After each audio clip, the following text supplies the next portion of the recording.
จากขบวนรถตรงตัวตรงของรัฐบาลของพระมาลงจากขบวนรถของพระได้ถูกต้องได้ครับ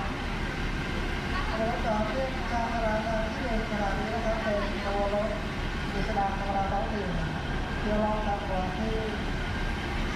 426ตลอดปลายทางสาลีและเขาได้ถึงได้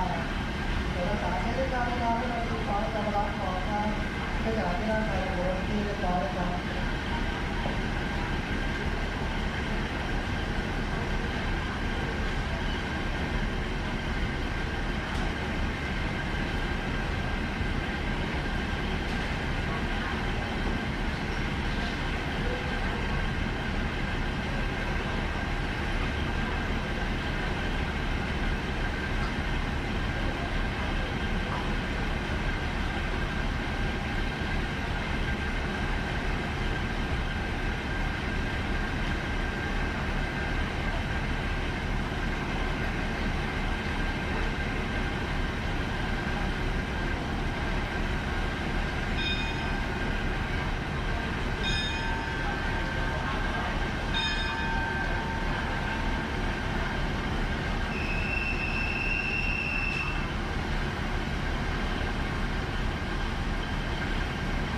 ขณะที่เดินออกจากสถานีแล้วครับอยู่ในส่วนที่